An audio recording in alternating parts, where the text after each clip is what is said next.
కార్తీక పురాణం 2వ అధ్యాయం. సోమవార వ్రత మహిమ. జనక, ఇంతవరకు నీకు కార్తీక మాసమందు ఆచరించవలసిన విధి క్రమం మాత్రమే తెలియచేసితిని. కార్తీక మాసంలో సోమవార వ్రతమునకు ప్రత్యేక ప్రాముఖ్యత కలదు. సోమవార వ్రత విధానం, దాని మహిమ గురించి వివరిస్తాను. కార్తీక మాసంలో సోమవారం శివునకు అత్యంత ప్రీతికరమైన రోజు.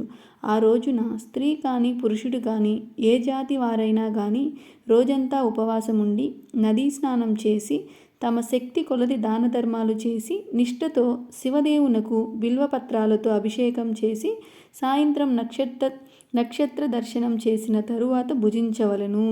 ఈ విధముగా నిష్ఠతో ఉండి ఆ రాత్రి అంతా జాగరణ చేసి పురాణము చదవాలి.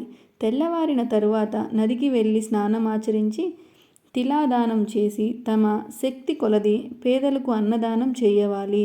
అటుల చేయలేని వారు కనీసం 3 బ్రాహ్మణులకైనా తృప్తిగా భోజనం పెట్టి తాము భుజించవలను. ఉండగలిగిన వారు సోమవారం నాడు 2 పూటల భోజనము, ఏ విధమైన పలహారము తీసుకోకుండా ఉండుట మంచిది. ఇట్లా కార్తీక మాసమందు వచ్చు సోమవార వ్రతమునకు చేసిన ఎడల పరమేశ్వరుడు కైలాస ప్రాప్తి కలిగించి శివసన్నిధిని చేరుస్తాడు. భర్త లేని వితంతువు సోమవార వ్రతమును ఆచరించి శివపూజ చేసినచో కైలాస ప్రాప్తి, విష్ణు పూజ చేసినచో వైకుంఠ ప్రాప్తి పొందగలదు.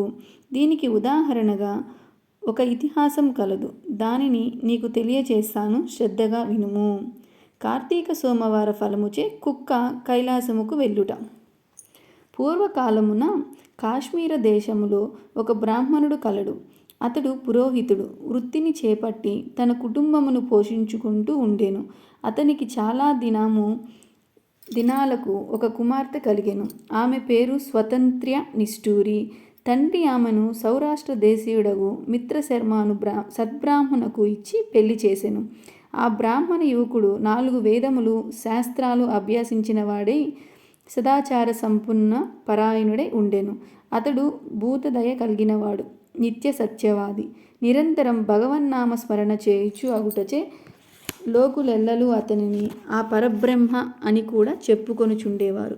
ఇటువంటి ఉత్తమ పురుషుని భార్య అగు నిష్ఠూరి యవ్వన గర్వముతో కన్ను మిన్ను కానక పెద్దలను దూషించుచు అత్తమామలను భర్తను తిట్టుటూ కొడుచు పరపురుష సాంగత్యం కలదై వ్యభిచారిణి అయి తన ప్రియులు తెచ్చిన తినుబండారాలు, బట్టలు, పువ్వులు ధరించుచు దుష్టురాలై తిరుగుచుండెను. తమ వంశమునకు అప్రతిష్ఠ తెచ్చునని అత్తమామలు ఆమెను తమ ఇంటి నుండి వెడలకొట్టిరి. కానీ శాంత స్వరూపుడైన ఆమె భర్తకు మాత్రం ఆమె యందు అభిమానం పోక ఆమె ఎంతటి నీచ కార్యాలు చేసినను సహించి ఆమెను విడవకుండా ఆమెతోనే కాపురం చేయుచుండెను. కానీ చుట్టుప్రక్కల వారు నిష్ఠూరి గయ్యాళితనమును కేవగించుకొని ఆమెకు కర్కాశ అనే ఎగతాళి పేరును పెట్టారు. అది మొదలు అందరూ ఆమెను కర్కాశ అనియే పిలుస్తూ ఉండేవారు. ఇలా కొంతకాలం జరిగిన పైన ఆ కర్కాశ ఒకనాటి రాత్రి భర్త గాఢ నిద్రలో ఉన్న సమయంలో తాళి కట్టిన భర్త అని విచక్షణ కూడా లేకుండా ఒక బండరాతిని తెచ్చి తలపై కొట్టి చంపినది. అతడు చనిపోయెను. ఆ మృతదేహమును ఎవ్వరికీ తెలియకుండా అతి రహస్యముగా ఊరి చివరనున్న పాడుబడిన నూతిలో పడివేశెను. ఇక తనకు ఏ ఆటంకం లేదని ఇంక విచ్చలవిడిగా సంచరించు తన సౌందర్యం చూసి ఎందరినో వశపరుచుకొని వారల వ్రతమును పాడుచేసి నానాజాతి పురుషులతోనూ రమించుచు వర్ణసంకారురాలయ్యెను. అంతేగాక పడుచు కన్యలను, భర్తలతో కాపురం చేయుచున్న పడుచులను తన మాటలతో చేరతీసి వారికి కూడా దుర్బుద్ధులు నేర్పి పాడు చేసి విటులకు తార్చి ధనార్జన కూడా చేయసాగెను. జనకరాజా, యవ్వన బింకము ఎంతో కాలం ఉండదు కదా. కాలం ఒక రీతిన నడవదు. క్రమక్రముగా ఆమెలోని యవ్వనం నశించి శరీరమంతా వ్రణాలు, ఆ వ్రణాల నుండి చీము, రక్తము రసికారుట ప్రారంభమైను. దానికి తోడు శరీరమంతా కుష్ఠవ్యాధి బయలుదేరింది. దినదినమున శరీర పటుత్వం కృశించి కురూపి అయి భయంకర రోగములతో బాధపడుచున్నది. ఆమె యవ్వనంలో నుండి ఎన్నో విధాలు తృప్తి చెందిన విటులు ఏ ఒక్కరూ కనీసం ఆమె ఇంటి వైపు కూడా తొంగి చూడలేదు. ఆ పరిసర ప్రాంతానికి వెళ్ళిన ఎడల తనను పలకరించవలసి వస్తుందని ఆ వీధి వైపు కూడా చూడకుండిరి. కర్కాస ఇటుల నరక బాధలు అనుభవించి పురుగులు పడి కొంతకాలమునకు చనిపోయినది.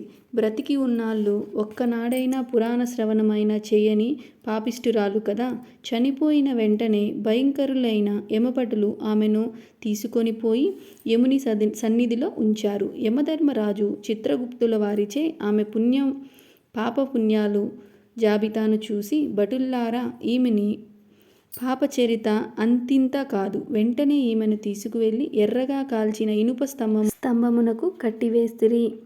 విటులతో సుఖించినందుకు యమభటులామెను ఎర్రగా కాల్చిన ఇనుప స్తంభమునకు కౌగిలించుకోమని చెప్పిరి. భర్తను బండరాతితో కొట్టి చంపినందుకు ఇనుప గదలతో కొట్టిరి. పతివ్రతలను వ్యభిచారులుగా చేసినందుకు సలసలా కాగిన నూనెలో పడవేసిరి. తల్లిదండ్రులను అత్తమామలను అపకీర్తి తెచ్చినందుకు సీసము కరిగించిన నోటిలోనూ చెవులలోనూ పోసి ఇనుప కడ్డీలు కాల్చి వాతలు పెట్టిరి. తుదుకు కుంభీపాకమున నరకములో వెయ్యగా అందు ఇనుపు ముక్కలు గల కాకులు, విషసర్పాలు, తేళ్ళు, జెర్రెలు కుట్టినవి. ఆమె చేసిన పాపములకు అటు 7 తరాల వారు ఇటు 7 తరాల వారు నరకబాధలు పడుచుండిరి. ఈ ప్రకారం నరకబాధలు అనుభవించి చివరికి కుక్క జన్మ ఎత్తి ఆకలి బాధ పడలేక ఇల్లిల్లు తిరుగుతుండగా కర్రలతో కొట్టేవారు, తిట్టేవారు తిడుచు తరుముతూ ఉండిరి. ఇట్లుండగా ఒకానొక క్షోత్రియ బ్రాహ్మణుడు కార్తీక సోమవార వ్రతమాచరించి ఉపవాసం ఉండి సాయంత్రం నక్షత్ర దర్శనం చేసి బలి అన్నము అరుగుపై పెట్టి కాళ్ళు చేతులు కడుక్కొనుటకై లోనికి వెళ్ళిన సమయమున ఈ కుక్క వచ్చి ఆ అన్నమును తినిను.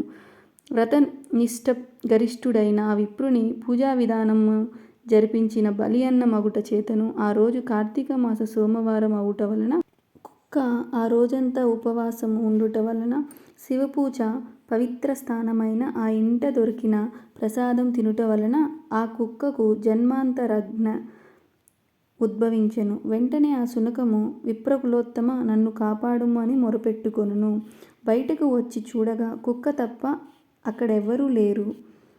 మరలా రక్షింపుము రక్షింపుము అని కేకలు వినపడెను. మరలా విప్రుడు వచ్చి, ఎవరు నీవు, నీ వృత్తాంతమేమి అని ప్రశ్నించగా ఆ కుక్క, మహానుభావ, ఈ పుట్టుకకు వెనుక 15 జన్మల అందు బ్రాహ్మణ కులమునందు జన్మించితిని. నేను వ్యభిచారినై అగ్ని సాక్షిగా పెండ్లాడిన భర్తను చంపి వృద్ధాప్యంలో కుష్ఠురాలునై తనువు చాలించితిని. తరువాత యమదూతల వల్ల మహానరకం అనుభవించి నా పూర్వీకుల పుణ్యఫలం వల్ల ఈ జన్మలో కుక్కనెత్తితిని. ఈరోజు మీరు కార్తీక సోమవార వ్రతము చేసి ఇచ్చుట ఉంచిన బలి అన్నం తినుట వలన నాకు జ్ఞానోదయం కలిగినది.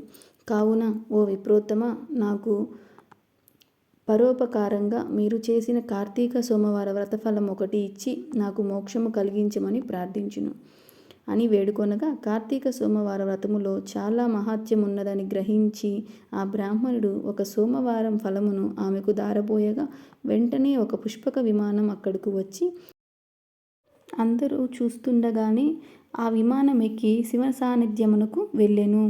వింటివా జనక మహారాజా, కావున నీవును ఈ కార్తీక సోమవార వ్రతమాచరించి శివ సాన్నిధ్యమును పొందమని వశిష్ఠుల వారు హితబోధ చేసి ఇంకా ఇట్లు చెప్పుతుంటిరి.